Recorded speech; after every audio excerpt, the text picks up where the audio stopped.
Hello, welcome to the Pale Wizard YouTube channel, where we continue to look at some discographies of some of the legendary artists from the past. Today we're doing David Bowie. There's 26 David Bowie studio albums, and we've listened to them both. We've ranked them both, and our scores have been combined into these 26 envelopes, and tonight we're going to find out exactly which is the best David Bowie album. Which one do you think it might be, Dan?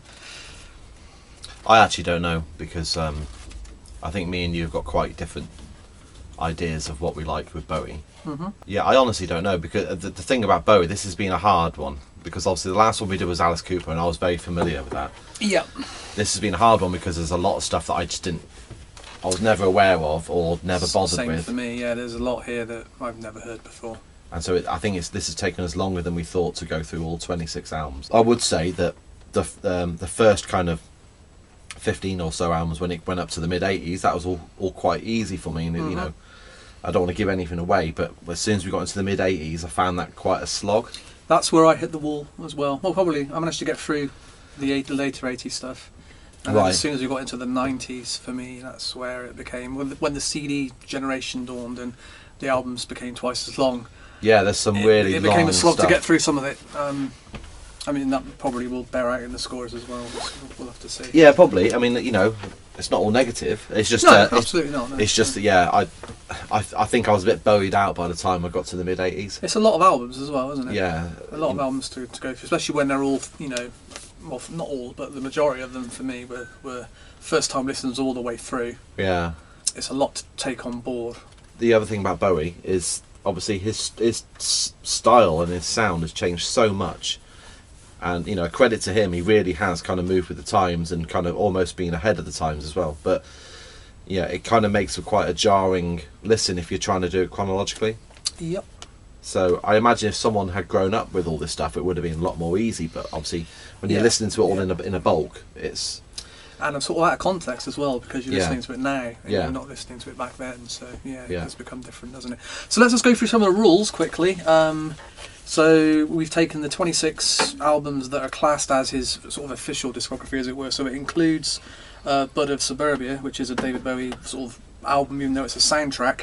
All the music on there is done by David Bowie. Yeah, we disagreed about that, didn't we? We did, yeah, but I think because he wrote all the music and performed all the music on there, that's classed as an official Bowie album, whereas something like Labyrinth, which has got a lot of his songs on it, it's not all his music, and the score's on there as well, and the same for the Absolute Beginners soundtrack as well. Right. So that's the reason why those won't be there, and Buddha of Suburbia will. Yeah. I expect we'll be seeing that relatively soon. Let's crack on then, shall we? Let's crack on, yeah. We've got one tie as well, haven't we, coming up? So Right, okay. We've gone through. We've got a little note saying there's a tie for two of the albums later So on. So that'll be interesting. We agreed before this that if there was a tie, yeah, we're the not gonna- highest score. If there's a tie normally, if there's an album with the highest score from one of us, yeah, then that would precede the other one. That would be Right. the highest one.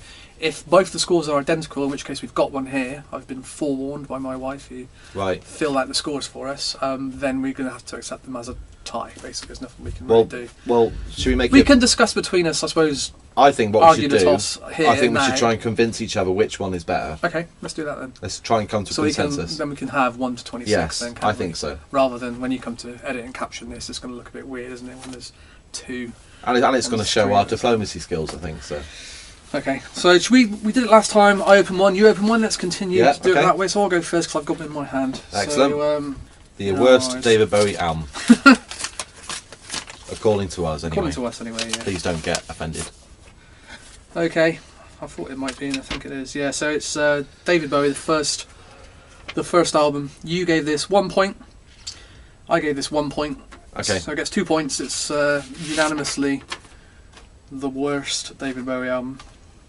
Okay. I mean, No surprises there. yeah. Just to me, it sounds like he doesn't really know what where he's going yet. He's obviously trying to establish himself as an artist. Mm-hmm. It all sounds very kind of quaint, Middle England, wistful, poet, folk. Twee is the word. Yeah. I'm looking for. Twee. My notes for this were literally just twee. Bit of flower power here and there. Yeah, yeah. Storytelling, much isn't it? But the thing is, you can't really say, you know, well, music then wasn't as exciting as it was in the 70s, because you had the Doors release albums in the like that year, 67, which were, you know, astounding. So it's not just that music is different from David Bowie's world at that time. I think what he was doing was very much finding out who he was in 1967. So yeah. I mean, some of it was quite funny. Was it the song Rubber Band? But he says scones. I thought it was rather than scones. It's Uncle Arthur, isn't it? The sort of well-known track. Yeah. I mean, that was. So please, Mr. Gravedigger, I quite liked, and Sell Me a Coat. I thought was actually quite. Some of it reminded me a little bit of Cat Stevens, early Cat Stevens, but yeah, it is what it is. It was a first time listen for you as well as me. That's one. Yeah, and it was a difficult listen. Would you go back to it? No. Let's move on. No worries. Okay, number 25. Oh, Never Let Me Down from 1987. Tim, you gave this 2. Yep. I gave this 3. Okay, so this is the album which he did before he decided to give up and do Tin Machine for a while, because he was disillusioned with the result, I think, wasn't it? By far the weakest. I mean, most Bowie fans would say that the 80s were his weakest period, and this is by far the weakest moment of it. I strongly dislike this record. There's nothing on it that I would choose to listen to again. I just thought it was boring. Very dull. Day in, day out, kind of okay song. Yeah, it's. So apparently this one has been re-recorded recently. Well, not recently, but towards the end of his career. Glass Spider I thought was quite interesting. But no, I didn't really get excited about. So you can see why after doing this he sort of became disillusioned with the whole thing and started a band again. Well, I think I'm pretty sure I read something that he just felt he was like kind of creatively bankrupt at this point, and you can hear it, to be honest. Well, I think he was trying to repeat the success of Let's Dance, wasn't he, over and over in the 80s? Yeah. With both the other albums that he did afterwards, pre-Tin Machine, and never really worked again. Well, it just sounds like it's all been done in a box. All the drums are synthetic. Well, that's the 80s, though, isn't it? It has that very 80s kind of production sound on it. Yeah. I'll give it that. For better or for worse. I mean, you can see why it's sort of looked down on by a lot of the fans. And it's definitely not for me. No. And I like it. 80s music is my bag, as it were. So it's just the songs aren't there. I don't mind the sound. It's just it's missing those songs for me. So yeah. Yeah, Never Let Me Down, number 25. Really let me down. Yeah. Really let me down. Really let me down. The 1969 David Bowie album, Space Oddity. Okay. Which you gave 5 points and I gave 5 points. Okay. For a total of 10 points. Right. So. Okay, so there's going to be some quite disparaging scores coming up then, I think, in that case. Blimey. Yeah. So this is the first album with Visconti on board. Tony Visconti, who's his long-time collaborator, produced the majority of his career, really, didn't he? I think in fits and starts. I mean, he did this one and he didn't come back for a few more, and then he did a few in a row, and then he came back again towards the end of his career, didn't he? But this is his main sort of collaborative partner when it comes to a producer. It was very much more grandiose. Yeah, exactly. Yeah, and obviously Space Oddity is what it is. It's it's a great song. But yeah, for me, there's not much else on here. There's that Wild Eyed Boy from Free Cloud, is it? Yeah. It sounds like a kind of rock opera, like trying to go for like a musical kind of theatre kind of thing. There's Man of Words, Man of Music, is it called? Right. That sort of psych folk sounding kind of stuff, but again, very much of its time. Yeah, some of it sounds like that Age of Aquarius kind of like hippie kind of, and Space Odyssey sticks out, doesn't it? It does, yeah. It's such a great song. Yeah. Sticks like a sore thumb listening to it in this day and age, especially because of the sound of it. It'd be interesting if I knew more about it, who actually produced each track on there. If I'd have researched this better, I would have known. But it's an interesting listen, and you can hear the formations of what was to come. But yeah, okay, so that was Space. It's also called David Bowie, isn't it? It's called David Bowie again, yeah, but is that in the UK? I think it's like colloquially known as Space Oddity because there are 2 albums called David Bowie. Right. In the US, did it have a US title, that album? Was it a Space Odyssey in the US? And Man of Words, Man of Music is the US title. Right, okay. Right. So 23rd worst album, The Buddha of Suburbia from 1993. Okay. Produced by Bowie and David Richards. I gave this 7. You gave this 3. Okay. Right, so this obviously is a tie with 2 5s, but because you gave this 7, this ranked higher than David Bowie, the Space Oddity album. That's why it's there. So explain yourself. Why? Because this, other than the title track and obviously the version of it at the end, is it Lenny Kravitz on the end? The version at the end? Yeah. This was from a TV show, wasn't it, in the 90s, which I barely remember. I think I watched one episode. It was boring. I think. It was, I can't remember what it was about. The Channel 4? It was like a mini-series on the BBC. Oh, BBC, was it? Yeah, and it starred the guy who went on to be in Lost, I think. Oh, right. Okay. The Asian guy, but I can't remember his Oh, name. yes, of course. Yeah. But I vaguely remember the title track from that sort of period, so I must have watched it. I remember the BBC making a big thing about it. Yeah. I think it was relatively well received at the time, but kind of forgotten about afterwards. Yeah. But other than that title track, and none of the music that Bowie wrote for it was actually included on the series, from what I understand. I like the vocals on this album. The thing is, his vocals are strong. Yeah. There's loads of sax on this album. He's doing a lot of saxophone around this time. The song "Sex in the Church," it kind of feels more like a score type track, so I can understand where that's coming from. There's a lot of instrumental stuff on this, obviously. It's like it does sound like a crossover, because it's coming from Black Tie, White Noise, wasn't it? And it's going. It's around the same period, isn't it? It's the same year, I think. Kind of late 80s, early 90s, dance, 93. House music. Shades of industrial, kind of Prodigy, all those kind of influences coming in. So the track "Sex on the Church" is the second one, which is the one that's just full of samples, and it's just kind of very sort of forward thinking for soundtrack music. So you can see why the BBC, when they were sort of presented with it, sort of thought, we can. I had this on tape, you see. I think my sister might have given it to me, or it was hers, and I just ended up with it. So I remember having it on in the background quite a lot. I quite like it for that. But on reflection, it's not a very engaging album. It does feel like he's torn between the 80s, because you've got those kind of funk bass lines, and the 90s, where it's kind of going into the more kind of DJ kind of thing. But this is post Tin Machine as well, isn't it? And coming after Black Tie, White Noise, it almost feels like he's taking a step back, because that was quite a kind of move forward, wasn't it? It was, yeah. It may well be, of course, that he wrote it before. I don't know the ins and outs of that particular part of his career. I did score this higher than Space Oddity, but you did, which is a controversial move on your part. It is. Number 22 then is Pin-Ups from 1973, produced by Ken Scott with Bowie. You gave this 2 and I gave it 8. Okay. So 10 again. So I'm guessing this, because we've got another 10, because I gave it 8, it goes higher than your 7. So you quite like this then? That's not something. I like the cover of See Emily Play. I love that song. That is good. I liked some of the idea of a covers album at that stage of your career is quite a brave move, isn't it? It smacks to me of a contractual obligation. This one, or a stopgap. Stopgap album. It was. Friday on My Mind cover, I really liked. But those were obviously contemporary songs at the time, weren't they? So it's sort of. Well, yeah, like kind of 60s. I mean, like sort of late 60s, aren't they? So, yeah. I like 73, so we're only a few years out. I like the cover of See Emily Play, and I liked Sorrow. But you have ranked this very low, so. Yeah, I just don't like the concept, and it just feels unnecessary to me. You can hear obviously acts like the Who, the Yardbirds, and stuff, and Pretty Things in it, and it's quite nice. Obviously, it's all those kind of mod era. Yeah, Bowie's kind of wearing his heart on his sleeve, and he's got the Spiders band, which is cool. But I just don't ever feel the need to listen to this. I remember hearing this years ago. I bought it at a car boot sale, I think, on vinyl, and because obviously the cover, it's got that kind of classic Bowie look. Cool cover. It's an iconic cover. I just remember being like really underwhelmed, when I listened to it. Yeah. And some of it does end up sounding like a bit like a pub band. You think?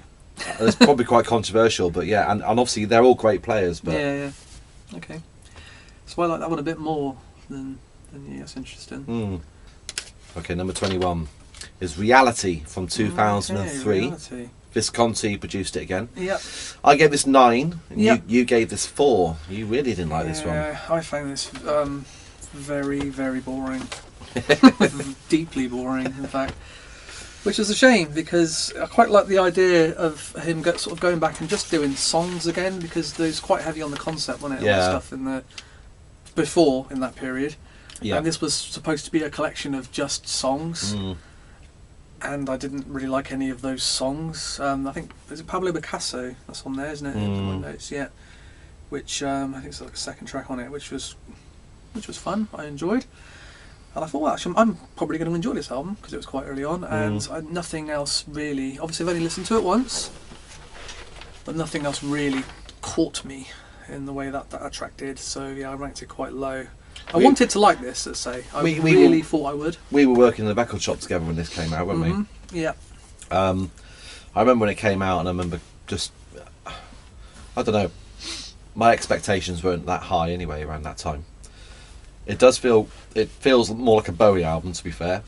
It's got all his kind of voices that he uses, and I like the production has a stripped back feel about it. Like the vocals are quite naked sounding. There's no kind of like reverb on a lot of it. I liked, is it New Killer Star? Was that the opening track? Yeah, I think it's the first one, isn't it? I thought that was really good. It's a bit sporadic here and there, the album. Some of it sounds like 2 or 3 songs stitched together, and it sounds like he's having fun, which I like. And there's not much pretension in this album. It feels just kind of like, again, heart on his sleeve kind of.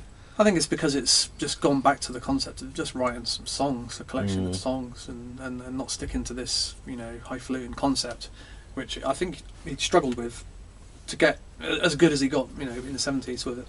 So, yeah, it's for me an unsuccessful experiment in writing some pop songs. Yeah, is it a George Harrison cover on this? Try Some, Buy Some, is it? Mm-hmm. That felt unnecessary to me.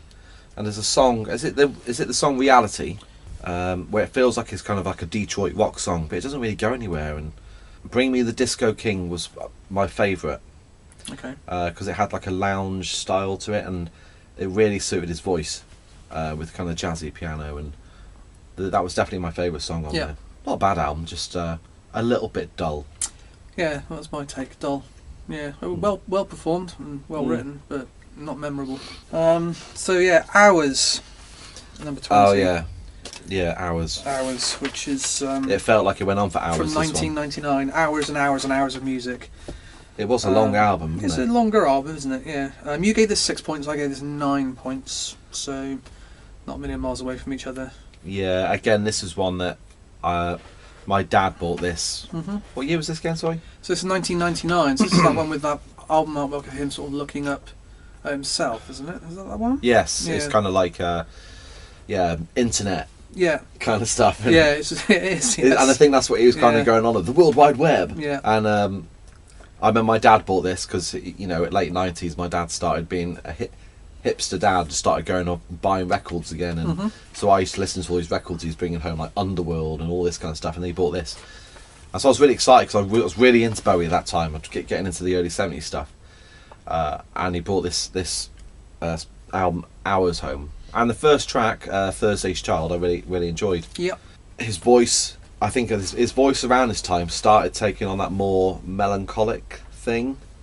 That because his voice was aging, obviously, and it started to kind of take that kind of more kind of, I don't know, baritone kind of thing. Yeah, he was definitely sort of using it to its strengths, wasn't he, at this point? I think he changed the style a little bit.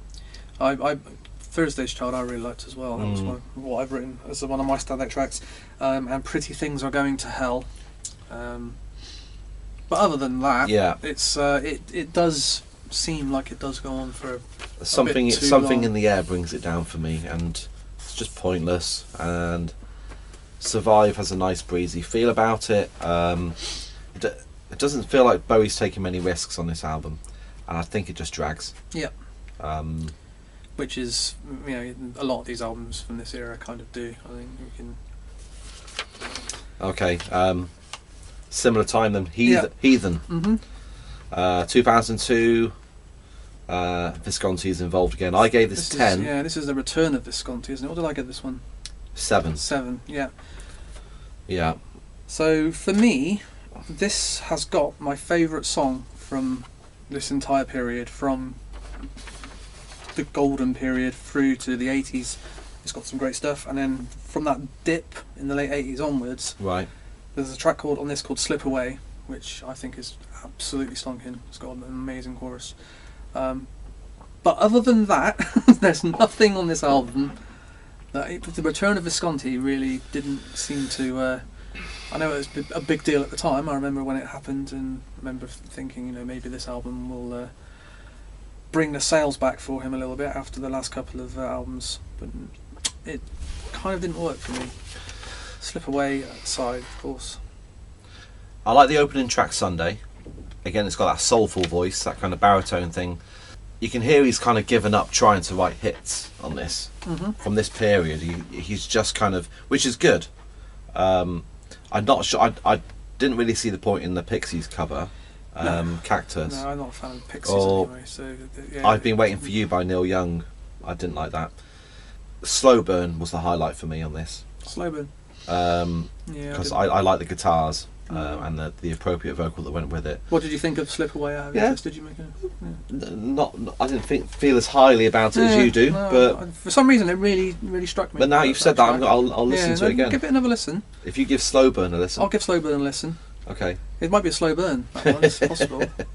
But you can kind of see after this album why he went when he did Reality afterwards. He kind of stepped away from the concept a little bit and just tried to do the songs again, because it just all got a bit bogged down, I think. Again, me and you were working in record shops together at this point, weren't we? And yeah, I remember just not being that enthused when it came out. And I like the artwork though for this one. I think it's quite a striking album cover. Yeah, it is. So 1995's Outside, or sort of stylized as One Outside, isn't it? This is his 20th album. You gave this 12 points, and I gave this 6 points. And this is when Brian Eno comes back and gets involved with the sound. I quite like this album. I think I need to spend more time with it as well. Well, time is the main problem I have with it, because it's so long that it didn't hold my interest at all. Because of That's the first thing I've got here is it's a long and difficult listen. 75 minutes, I think. It's very jarring, this Yeah. album. Yeah, there's a few moments, especially like when Hello Space Boy comes on in the middle, and it's got quite a jarring sound, isn't it? It really takes you out of it.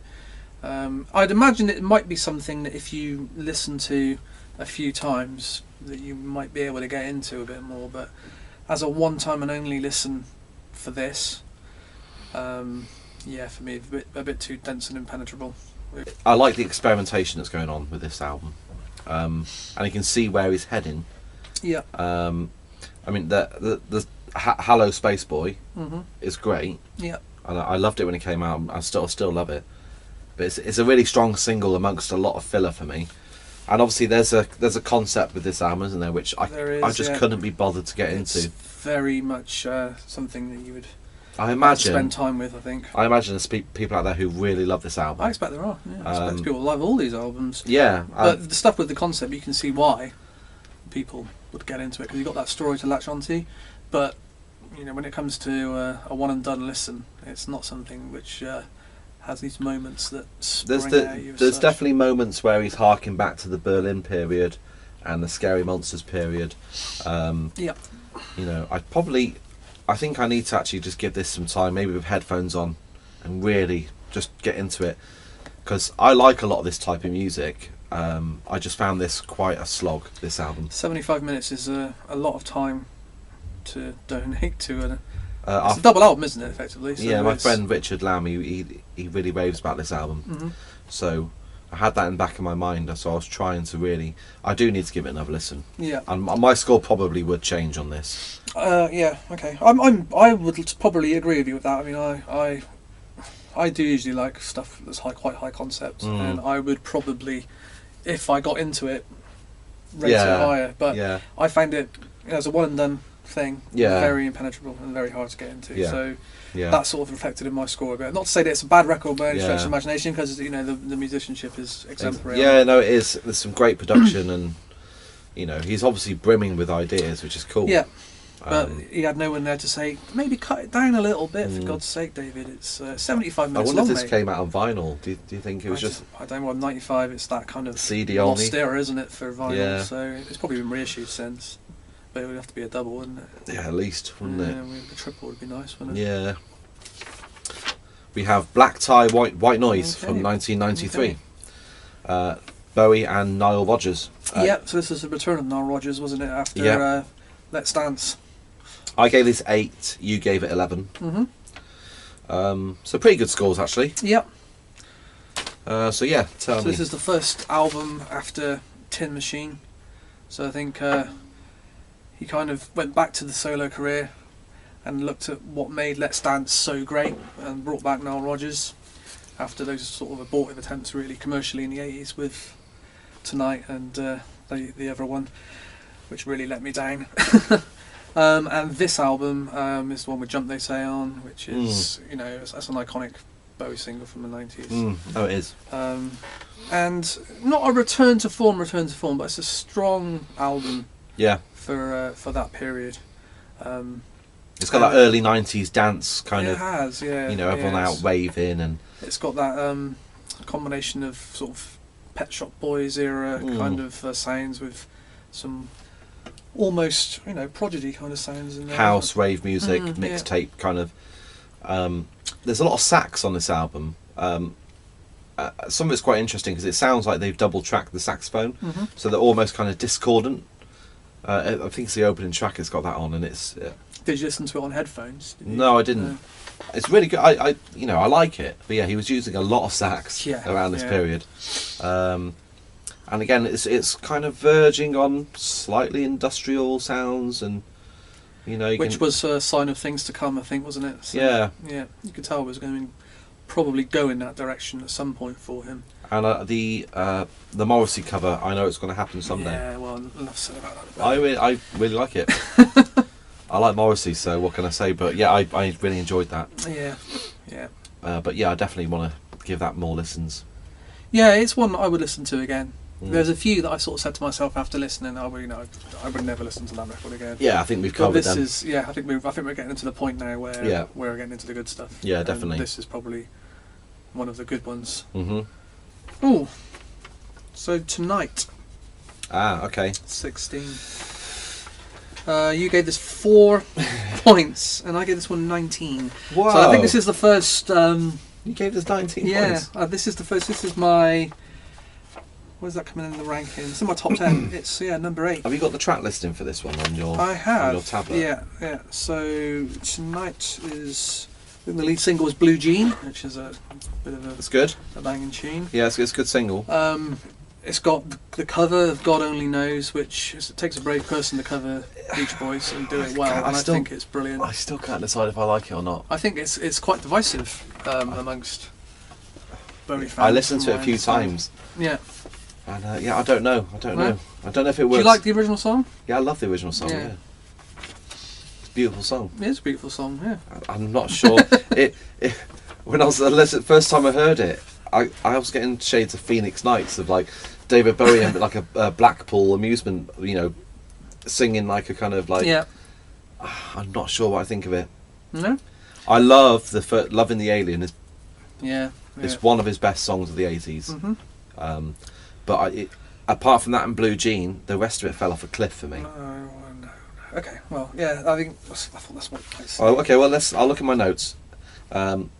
It's more contemplative than Let's Dance. Mm-hmm. It's got like it's Eastern influence here and there. Did you get that? Kind of. Yeah. He had a bit of that around that time, didn't he? Kind of Asian sounds. It felt a bit directionless to me.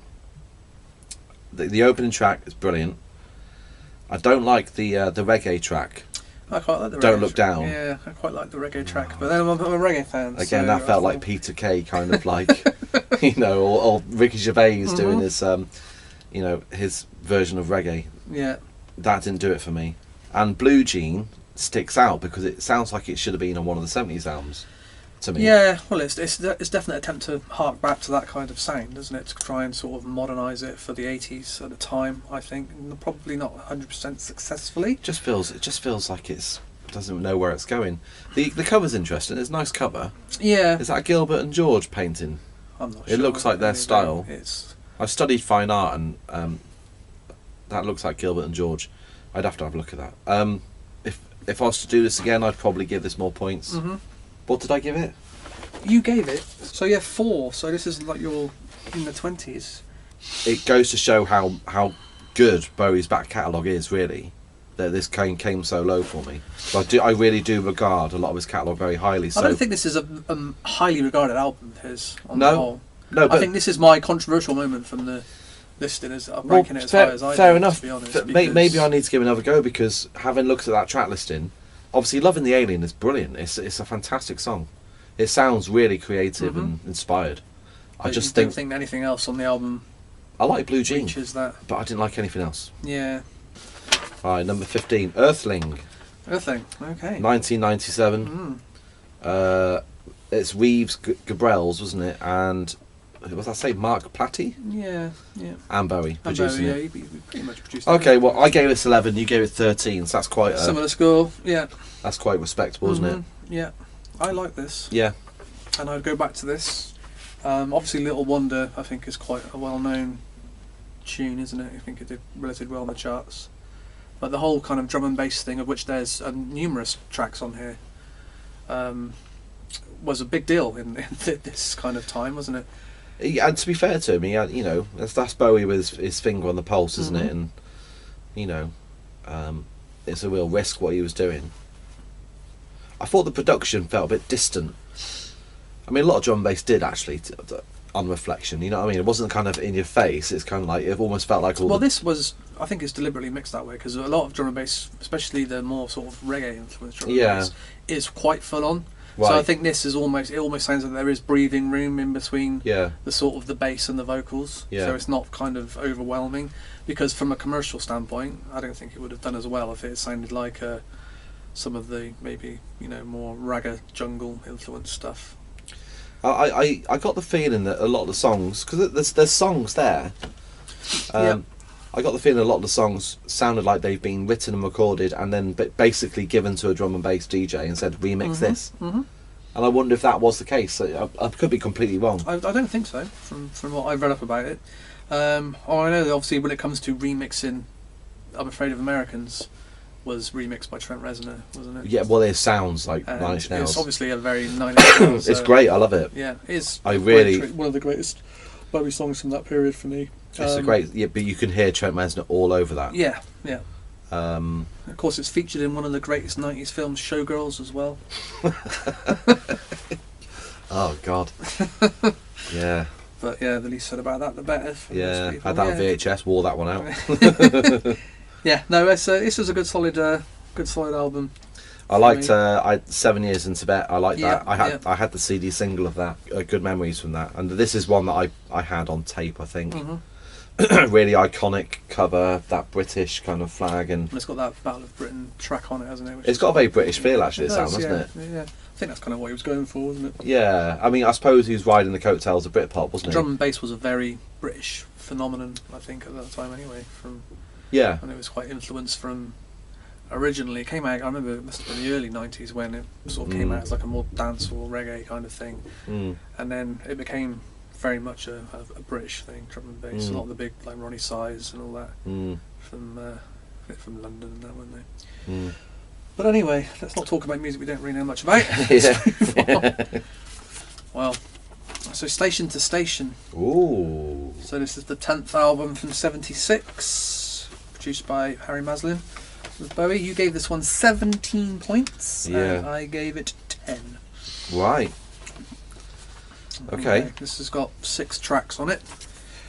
That's quite a difference of opinion. Yeah. So for me, where's the rest of the songs gone? I don't know. I don't really. 6 songs, isn't it? 6 songs. Yeah. Golden Years. But it's quite. I mean, it's a good 40 minutes, isn't it? This album. Yeah. They're long songs, They're aren't long they? songs. Yeah. But this is the start of the Thin White Duke period, isn't it? Yeah, this is where he had this whole kind of quite sort of fascist image, didn't he? Yeah, I read some stuff about that. Didn't he get himself a few choice words? Yeah. Very strange. It's probably the cocaine talking, wasn't it? Yeah, this is the whole. He was on a lot of drugs at this time, I think, wasn't he? And it feels like there's still some of that funk left from Young Americans, but there's the more avant-garde influences coming through. Is this a Berlin album? Is this part of the... So this is the pre, isn't it? This is the one that came before. Yeah, this is the one before. This kind of set him up. Yeah. Before he moved off and did the Berlin trilogy, as they're called. I love the sound of the sound, but what's the is it Golden Years? Golden Years is the second track. I mean, that's a brilliant song. TVC 15 is a great fantastic. song. And Wild as the Wind. So it's the first track that takes up the majority of the runtime, 10 minutes, station to station. Yeah, it's very atmospheric. It's got those kind of that real iconic kind of drum when you sound. hear the more sort of the quieter moments of the Berlin trilogy, you can kind of hear how the seeds were sown with a lot of this. Yeah. I think it was Golden Years. Ambience. I read somewhere that Golden Years was apparently written for Elvis, but okay, that might just be hearsay. No, it wouldn't have been hearsay. That came out too fast. I really like this album. I like the fact it's 6 tracks. It feels like a real compact statement. Okay. Really brave album to do at the time. Yeah, it kind of straddles the sort of soul stuff, moving into the book. I can see where it fits in. Yeah. I've other than those TVC 15 and Golden Years, nothing really. Okay. For me, which is why I ranked it a bit lower. Yeah, fair enough. Cool. So we're halfway. We're halfway. Yeah. I thought when we get to halfway, it might be worth discussing briefly some of the things that aren't part of the 26 album back catalogue. Because there's a bit, isn't there? Well, I mean, to his credit, he's done so much stuff, films and soundtracks and rare odd songs. Is there anything that you'd like to mention that you're a big fan of? So when it comes to, obviously, I'm a big film fan.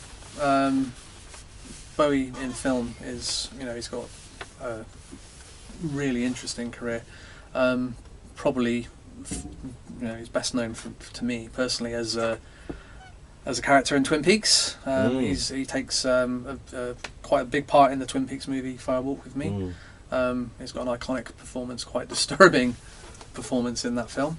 And his character makes a reappearance in the later one. Yeah, as a teapot. Obviously, He was return. dead. Yeah, he died before.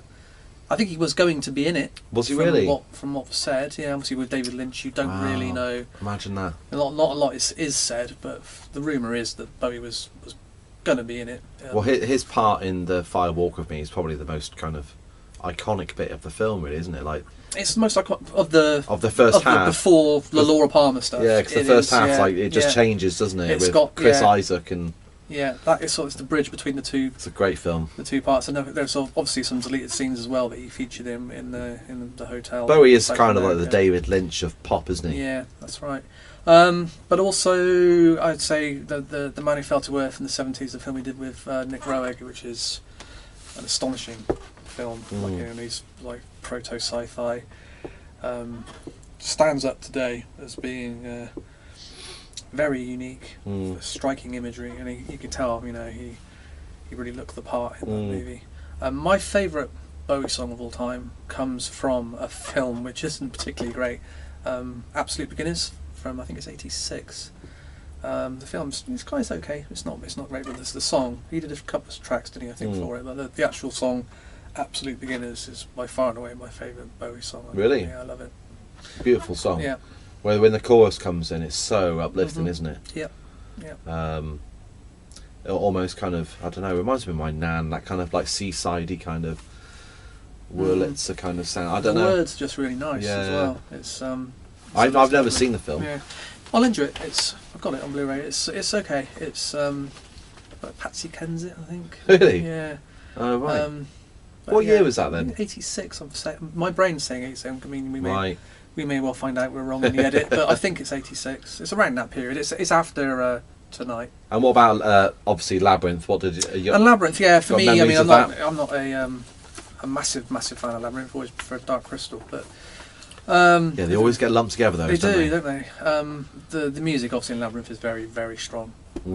His Magic Dance song, I think, is if you're our age, I think. That's a lot of people were introduced to David Bowie through Labyrinth and the codpiece and his image as what's his name, the king of the Goblin King. That's right. Go back, Sarah. Yeah. It is a good film. It is a good film. And the music is great. But it's obviously of its time, but it's actually a really decent soundtrack. And obviously he's been in other other movies and Yeah, what was that? Was it one called Merry Christmas, Mr. Chips or something? Mr. Lawrence. Yeah, Mr. I've Lawrence, got right. that, but I've yet to watch That's it. very good. Yeah. I remember being quite brought to tears by that when I saw it on TV. So it's a prisoner of war movie, isn't it? Yeah. He plays the lead, doesn't he? Yeah, it's a very good. Yeah, film. I do have the Blu-ray because I can picture the Yeah. cover image in my mind, but I've yet to.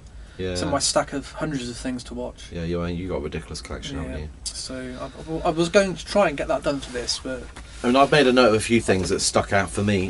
There's a song that he did really early on. It's probably around when he was just starting out. I don't know whether it was a single or made for TV or something, but it was called When I'm 5. okay. And it's him acting the part of a 4-year-old, talking about when he's going to be 5. And there's a beautiful video that goes with it, where he's talking about he's going to marry his mum and all this. And it's my partner Sarah, she played it to our boys and they love it because he really captures the. So he really taps into the psyche of what it's like to be a 5-year-old. Yeah, because it's not easy to do that, is it? You know, Not to do and obviously well. because we've got a 4-year-old and a 6-year-old, it's really really bang on with that, and the vocal's beautiful. So what's that on? Was that just a single? I guess we found it on YouTube, Okay. and there's quite a few of those kind of. There's a lot. random Obviously, there was songs. that Laughing Gnome Yeah. novelty track in the '60s, wasn't there? Which was what he was best known for a while. Yeah. I expect in certain circles of working men's clubs, he might still be best known for. And I love the track "This Is Not America," which was 90s. I think it's '90s, isn't it? It's probably one of my favourite Bowie tracks. I think it was on some crap film. I don't know. It might be a great film. I don't know. But that track is great. There's a track I came across called "Some Are," which is appears to be an outtake from the Low sessions. Okay.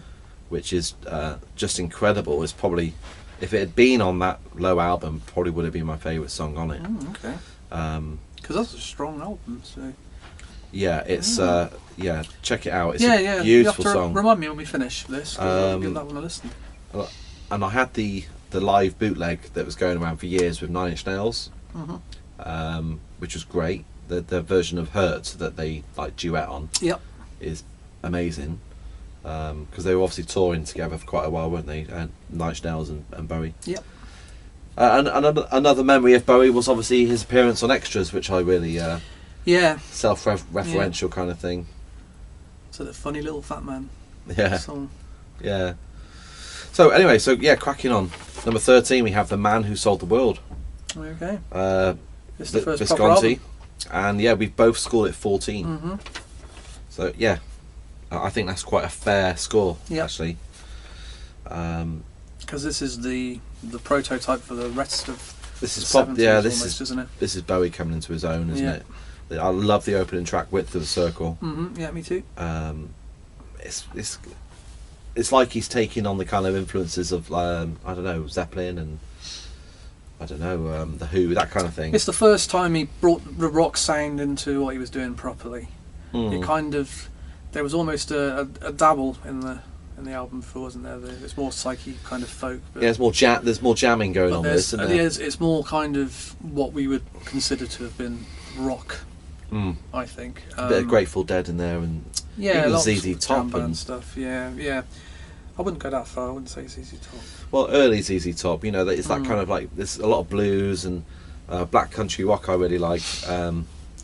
There's even shades of like Mark Bolan in there and stuff, and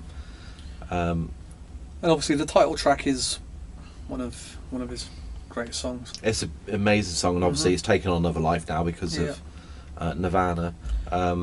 Yep. But it feels more like a rock album. It's more kind of live band sound, whereas obviously it's a departure from that really grandiose production that you had on Space Oddity. And Save Your Machine sounds like kind of Hawkwind, early Alice Cooper kind of Psych kind of stuff. But I think the title track is the best thing on it. It is, and with good reason, because I think it's still one of his best songs. Width of the Circle as well. Yeah, it's brilliant. Those two. Okay, so Lodger from '79. You gave this one 13. I gave this one 15. So this is part of the last part, isn't it, of the Berlin trilogy? For me, it was the weakest of the three. Not for me. Really? But not the best either. Right. Okay. So I'd say it's in the middle of the three. This is another one I think I need to give more time to. Yeah, it's got more songs on it Yeah. than the other two parts of the For Better or Worse. It's got some great singles on it. DJ and Boys Keep Swinging. And, Yeah. African Night Flight is that's an interesting one. the track that stuck out for me. It's an interesting one, that. But yeah, because I mean, Low End Heroes have a lot more sort of ambient music on. This is more of a rock album. It was like signing off of that period and put a full stop on it. I think quite well. And obviously the production is brilliant. Visconti on fire on this one. It's a very strong end to the 70s, I think. Yeah. It's a really good album. Yeah. Yeah, just for me, it was, it didn't have the immediacy of the other Berlin albums at the time, but... Well, we'll discuss those when we get to them. Cool. I mean, Lodger's one I've never heard before this. No, me neither. And it never really gets mentioned. No. Which is quite I've heard the interesting. other two before, but not Lodger. I guess it's kind of considered the lesser of the three by most people. So. Yeah, I guess it was probably just less commercially successful. But... Indeed. Oh, okay, so next... So at number 11 we have Heroes. Yeah. Right, okay. So this is a difference of opinion. I gave this 22, and you gave this 12. Yeah. Wow, well, I think you need to explain yourself on this one, Tim. I don't like it. You don't like it? I like Heroes, don't get me wrong. Wow. The song Heroes is great. The rest of it is not memorable. And again, this was a first time listen, and now I know this album is considered to be up there for a lot of people, and obviously yourself included. But there's a lot of dithering around on here for me, yeah. And I wasn't really connecting with it at all. Especially as a comparison to Low, which is, I was expecting more. I think after hearing Low, Heroes it's got more of the ambient and less of the songs. I find Heroes a bit more edgy. You think? Than Low, a bit more kind of angular. I loved. I mean, Beauty and the Beast. I think just the best opener. Because you got is it Robert Fripp who's playing guitar on this? So everything sounds a bit more on the edge. There's a lot of Brian Eno's sort of electronic sounds that are washing over it as well. I mean, obviously, the actual song Heroes is, I always think with a lot of the songs though that the single version is better than the album version. The album version, it goes on a lot longer. How long is the album version? It's quite. Is it 7 or 8 minutes? It's got like 6 minutes and 11. Two or three verses which aren't on the single version. Yeah. And there's quite a few of the single versions that Bowie's done, which I think should have been used for the album. They're a bit more immediate. They get to the nitty gritty a bit quicker. But no, I love this album. So I prefer Tonight to this album. So that's probably the controversial part of the video for me. Because I just prefer 80s music, I think, in whole. I just like cheesy production and synths and stuff. And do you like the song Beauty and the Beast? No, you don't. Well, it's okay. It didn't. I love that way that it comes in with the piano, which is all a bit discordant. Let's just say I wouldn't choose to listen to it. If I was going to put something on from this album, it's going to be Heroes, the song. Okay. Heroes. The rest of it, nothing really stuck out on that first listen through for me. Fair enough. So it is what it is, I'm afraid. You've really dragged that one down, haven't you? I have, unfortunately. But I did drag Tonight up a little bit, so I'm pleased with that. Okay, well, I hope you feel happy with yourself. Let's move into the top 10. Okay, top 10. Job done, as far as I'm concerned. Heroes didn't make the top 10. That was your... job's a good one.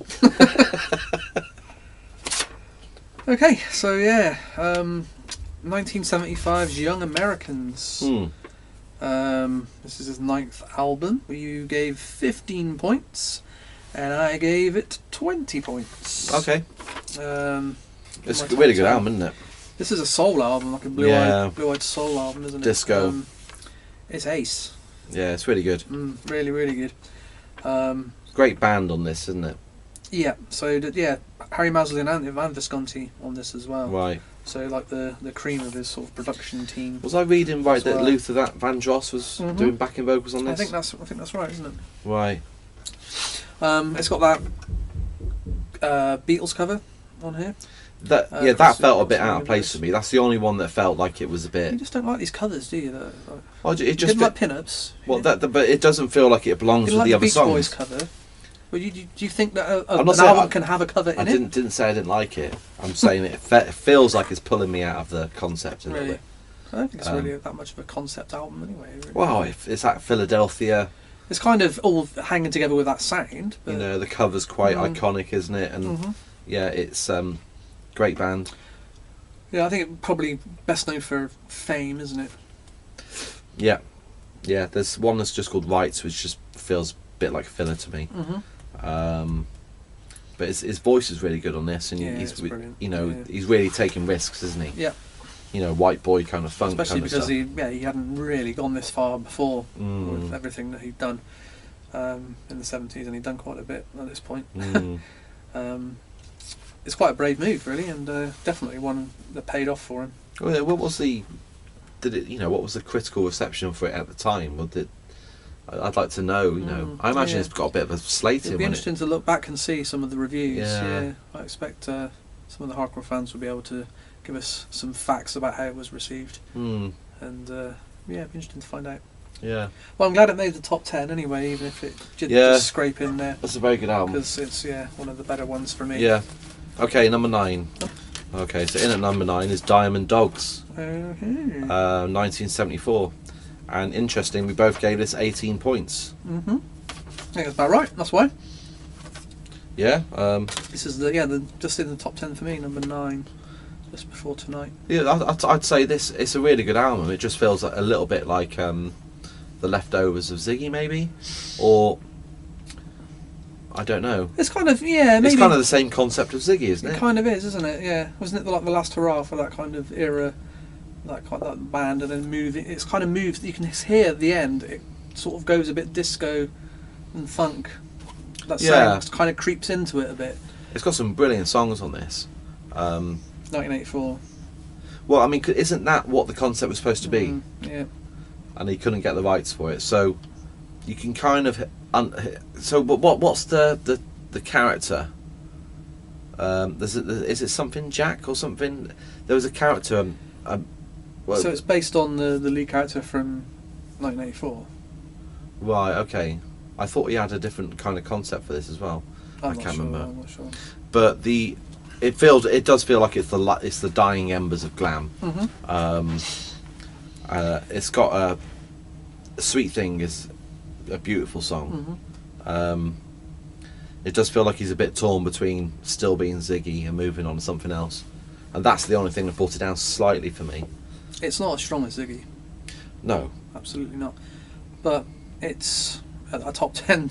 I mean, it's got some of it sounds a bit like Jesus Christ Superstar to me. You know what I mean? That kind of like musical theatre, and Rebel is obviously brilliant.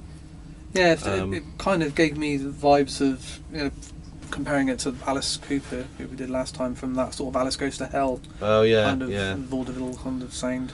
Yeah, that kind of period of Alice. So the dying strains of the glam rock stuff from the mid 70s. And it's all very. It kind of caps it off quite nicely as well, doesn't it? The concept as well, because it is kind of apocalyptic in a way. Yeah, it's a really good album. Yeah, a solid album, definitely. Wow. And here's a big one. So Aladdin Sane from 1973. You gave this one 20 points, and I gave this one 17 points. So for me, this is in my top 10 and number 10. It's very hard at this point, isn't it? Because you are ranking like genius albums, and in any normal conversation, Aladdin Sane is a genius album. Just like Diamond Dogs, really. Yeah. I love the title track on this one. The kind of discordant piano that he does so well. Driving Saturday kind of feels like it's kind of preempting what's to come. But it's like it's like an ode to the 50s and 60s, isn't it? Yeah. Yeah. I mean, what were your favourite tracks on this one? So yeah, Driving Saturday, the title track. I love Genie, obviously. I mean, that's the song that people would know it for. It's quite a heavy sounding album, isn't it? It is, yeah. But this is one with a cover that I don't really like. So the Stones, Let's Spend the Night Together. Yeah, I quite like that. I don't like that one. I think what he's done with it's really clever. I prefer the Beach Boys one on Tonight. It didn't. Yeah, this is the one that it really took me out of the album, actually. Really? Yeah, I find it, and it's yeah, it probably should have been the final track because it's quite jarring the way because it's just before Genie, isn't it? Yeah. So yeah, for me, I would have rejigged it. But other than that, no criticisms. It's your turn, but this is our tie. So number 7 and number 6, identical scores, and the highest score is identical. So I open one, you open one, I think. Okay. And then. So in what joint, got? I've got The Next Day. I've got Blackstar. Oh blimey! oh, right. Okay, so you gave this one Blackstar. You gave 16. I gave 21. And what's the scores for you? Should be the other way around. I gave The Next Day 21. Yeah. You gave it 16. Yeah. Well, there you go. That's why they're tied, and that's a good one. Probably the best two that you could have had tied, I think, as well. Wow. At this point. So you think that, and we've got the right ones as well, because I think Blackstar's better, and you think The Next Day's better. Okay. Okay. Okay. Well, Blackstar. It's more of a kind of it's a piece, isn't it? It's he's obviously enlisted the help of some great musicians, some more producers, and it feels more kind of jazzy. It's got more of a kind of concept feel in that. Yeah, in it's that a regards. concept that really, really works. Maybe because of the sort of finality of it. Maybe because he obviously knew at this point that this would be his last album. The concept was going to have to be strong, that it made it what it is. And this was something I listened to at the time, because it was released like two or 3 days, I think, before he died, wasn't it? Yeah. I listened to it at the time and remember thinking, that's a really good album. Yeah. Unexpectedly, because I hadn't listened to a David Bowie album for a long time at that point. So coming back and listening to it again for this just reminded me how sort of strong it is. It was my number 6 of the 26 in the rankings. The title track Lazarus. I really like. So what is it? Would it be my number 10? Yeah, I'm guessing. So you really rate this album because to be the 10th best album in Bowie's Oh no, catalogue. 11th it would be because 11th. my next day is 11th. Yeah, so Right. just outside your top 10. Yeah. It feels like it could be a companion piece to The Next Day. Yeah, absolutely. Yeah. And I love The Next Day. Obviously Visconti again. Mm-hmm. But the next day felt like it had kind of shades of Scary Monsters in it. Yep. I love The Stars Are Out Tonight. The band feels really good. The production's on point. Perhaps a little loud. Did you get that from this? I listened to it on headphones, so Right. I didn't really notice. Yeah. I probably would have done if I thought so. I don't want to get into the loudness thing, but it felt a bit loud. But Well, obviously it would have probably been mastered for. What did you listen to it on? that was in the car. That one actually. But I mean, I'm really familiar with The Next Day anyway. I've listened to it loads. Like Valentine's Day, I think's just one of his. Could be a classic Bowie track. His vocals are really. I mean, I suppose that's the thing about Blackstar. His vocals are very tender and a bit brittle on occasion. Yep. Which adds to the Well, the trouble about it adds to the Blackstar. drama of it, knowing what you know now. Yeah, that's the problem, innit? I wonder if our opinions are being tainted because of what we know. Well, I think it's all part of the whole story of the album. Well, he's obviously self-aware, isn't he? Mm-hmm. Lazarus is just incredible. It's kind of the full stop on the end of his career, and it's probably the most human he's been. He's a man who's played so many characters over the years. Yeah. And this is really just him. More so, especially that he's such a vulnerable vocal performance, isn't it? That It really is, yeah. it's got so much character, and it doesn't outstay its welcome. It's the same on the next day though. The song "Where Are We Now." Oh no, I agree. Yeah, I know, do like that album as well. Yeah. But I just think for me the are stronger moments on here, and because it's the final album, at least it's a great one to go out on, and it's a great one to be remembered by.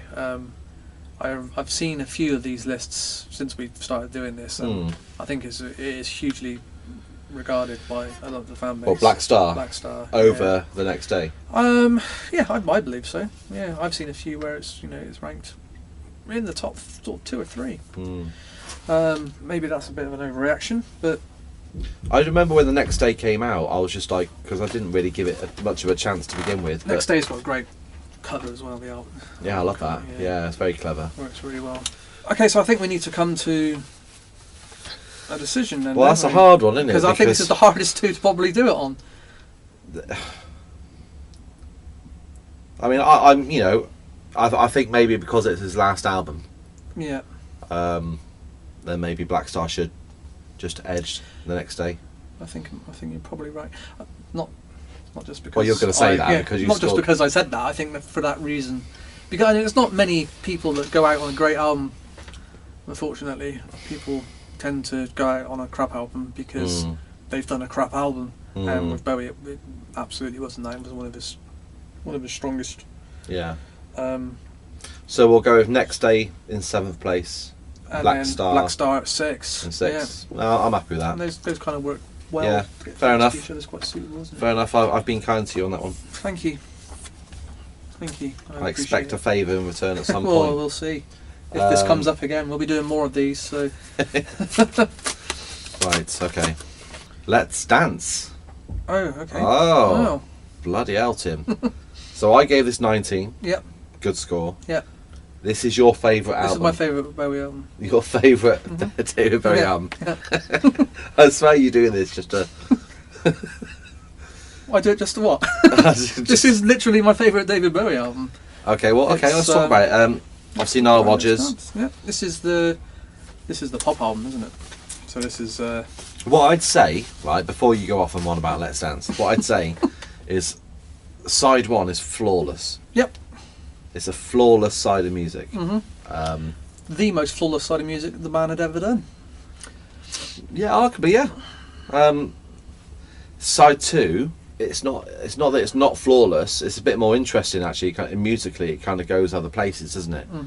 Like Cat People and stuff like that.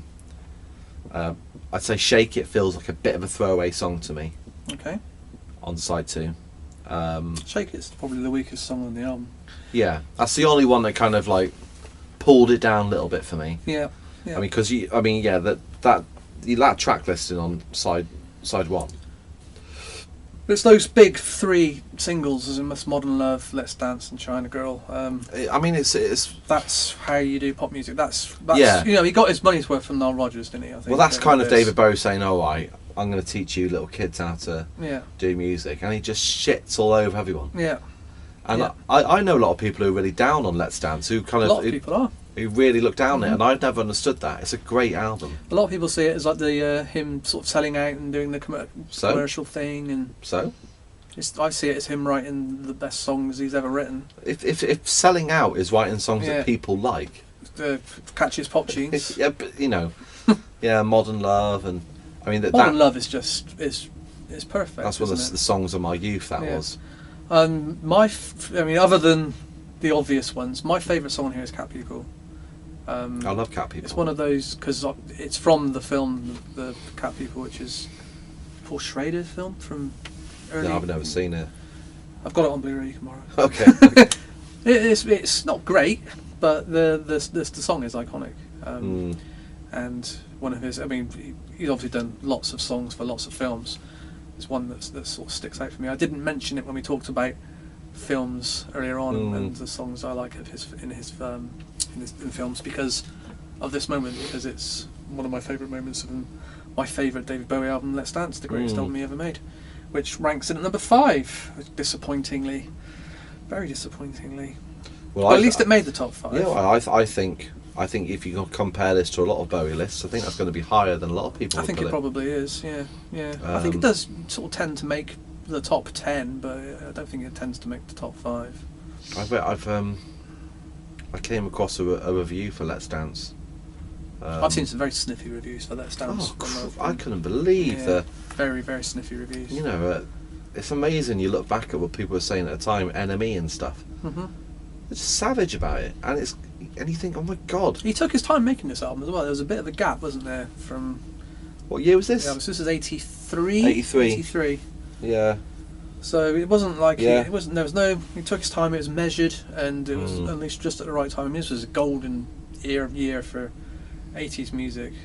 You know, any year from 1983 to 1985 is amazing. 1983. Any music from '83 is that's my childhood, because my dad at the time was filming, recording all like Top of the Pops, The Tube, the Chart Show. He was recording them on VHS. Yeah. So we've got like 4 or 5 of these like 3-hour long VHS tapes where he just recorded it every week. And again, Modern Love, China Girl, all those songs, they really iconic videos as well, weren't they? Yep. The one for China Girl was quite obscene from what I remember. But yeah, those were the songs of my childhood, and that's my first encounter with Bowie, was of a very young age. Yeah, great album. Okay, yeah, scraping into the top 5. Am I next? Oh, I'm next. You're next. Yeah, you ruined it now. So I haven't ruined it at all. it's downhill all the way for me now. Really. Well, so it's Low, Right. at number 4 from 1977. Okay. You gave this 24 points, Yeah. and I gave this one 22 points. Okay. So yeah, this is. So you like this one then? I do like this one. This is my 5th favourite. It's in my top 5. So this is the first one of the Berlin trilogy. Am I right in saying that? Yes. Was Heroes the second? Heroes is the second and Lodgers the third, isn't it? Or is it the other way around? Is Heroes the first? No, Heroes is the second, isn't it? Oh, We'll have to edit this bit out because we should know that. But I'm sure I listened to Low before Heroes. right. Low's got a very sort of experimental streak on the B side, isn't it? It's like Blade Runner, isn't it? It's to me, when I first heard it, because this was again a first time listen all the way through. I'd heard bits and bobs of it, obviously, because it's a very famous album. But the first time I've sat down and listened to the whole album, the first thought I had was this has got to have been an influence on Badalamenti, who scored Twin Peaks. Yeah, funnily it's enough. got to be, right? Funnily enough, I was listening to the Twin Peaks soundtrack earlier today. Yeah. Did it make you think of this is like Very Low? washy synths, and yeah. I mean, I was getting kind of shades of Kubrick. Mm-hmm. A lot of it sounds like it could be a soundtrack to a film like Blade Runner or something like that. Yeah. The Moogs and stuff they're using on there. But then obviously the first side has got some proper great songs on it. No, it really does. Sound and Vision is wonderful. That drum sound, that kind of really big, distorted, which it's almost on every song. It's got that same like. It's definitely you can see where bands like Tube Army got their sound from. You know, like some of it's just blatantly ripped off, and I love Tube Army, but and the second half of the album feels more krautrock. It feels more Bynino. Yeah, well, that's the sound they were going for with this, isn't Yeah. it? So this whole Berlin trilogy was very. A lot of it's much instrumental, influenced isn't by it? that kind of craft work and. It sounds great on vinyl. It sounds so good. Yeah. So yeah, this is a worthy top 5 album, as all these are, I think. So It must have been such a shock to hear this back in the day. You know, if you grew up with the Ziggy era. No, but if you think this is only a couple of years removed from Young Americans, Yeah. and Yeah. what a It's big sidestep it is. That's what from that. cocaine does, isn't it? Well, yeah. I mean, Station to Station kind of hinted at this, didn't it? But I don't, it blows that out of the water. And for me, it's from this sort of late 70s period, it's the best one. Yeah, great album. Right, number 3. Number 3. Right, this is interesting now. Do you know what's left? Yeah. I know what's left. Hunky Dory. Mm-hmm. It's a great album. So Ken Scott, 1971. I gave it 23. You gave it 24. Mm-hmm. Mm-hmm. Why did I think you didn't like this album? I don't know. Did I? What? Why would you think that? This is Is this is the one with Life on Mars on it. So Yeah. I mean, who's not going to like this album? I love the sound of this album. It's beautifully well recorded, Mm-hmm. and this is one of my earliest memories because we bought this. Actually, I think my dad had it on vinyl, and he used to play all his records on a Sunday morning. The song "Kooks" always used to stick out for me. I love that song with the piano, and I don't think there's a bad song on this album. No, I don't think there is. The singles, Life on Mars, Changes. Mm. Yeah, what can you say? What can you say? Not a lot. Other than throw more praise at something which it was after The Man Who Sold the World kind of changed the sound a bit. This really defined his sound in the early 70s period. And There's Rick Wakeman on piano, wasn't it, on this? was it? Yeah. Yes. He might not have been credited, I'm not sure.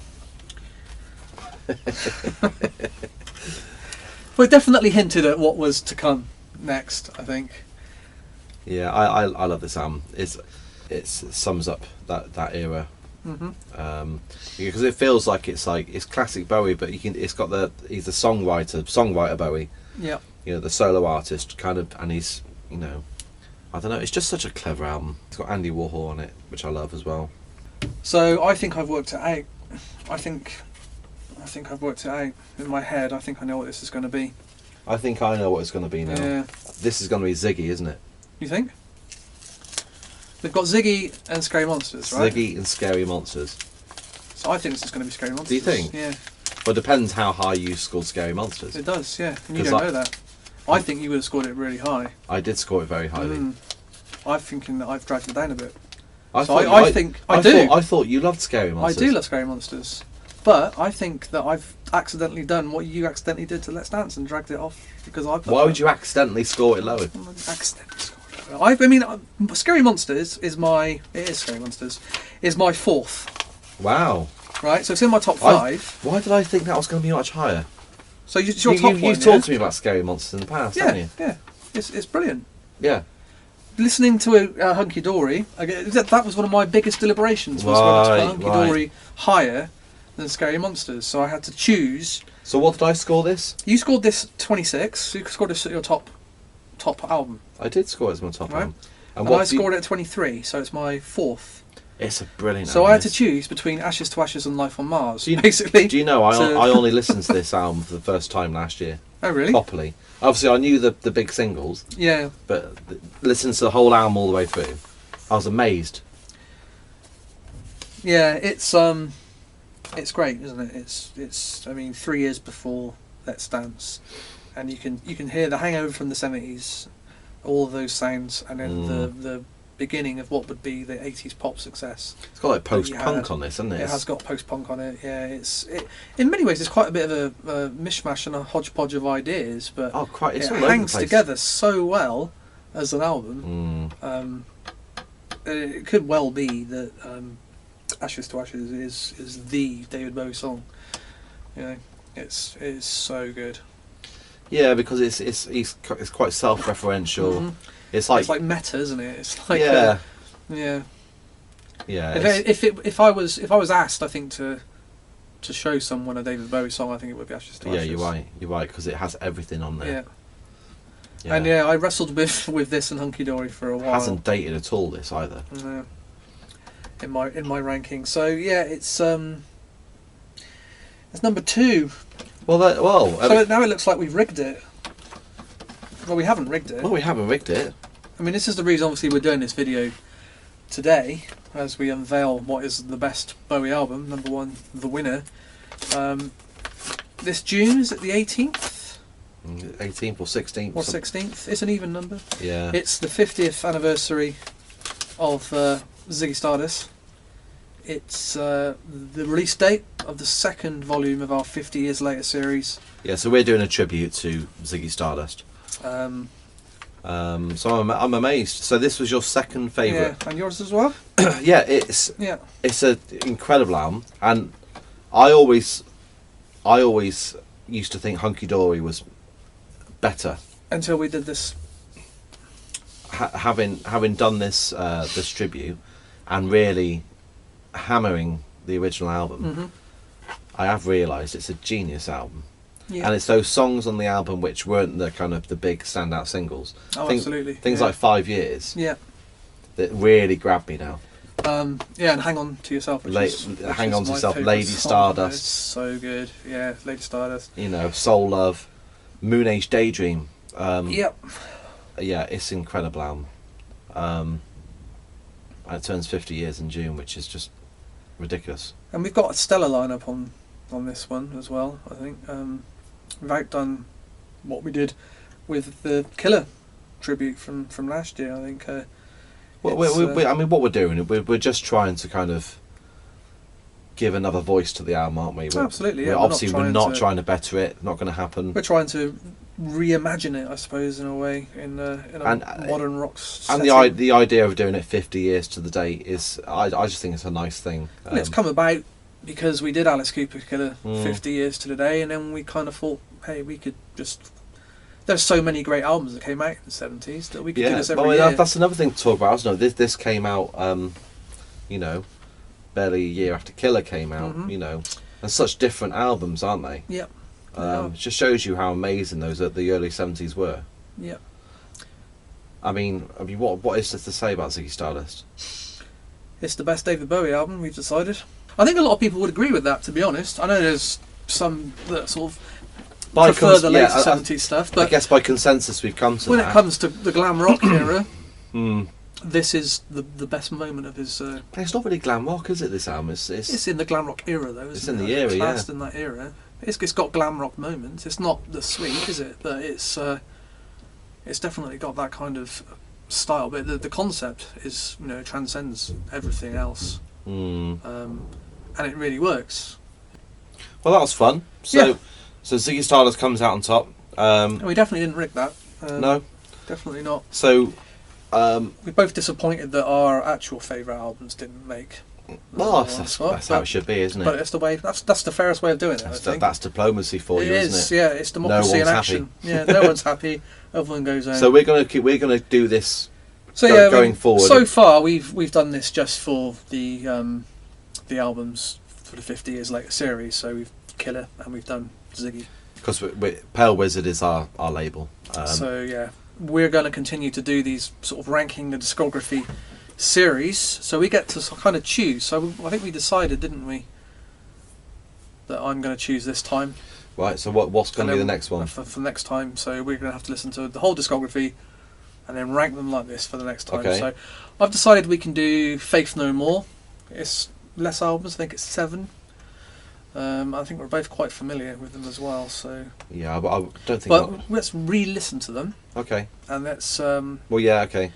Let's rank them, right. And let's let my wife compile them into little envelopes so we can completely different thing decide.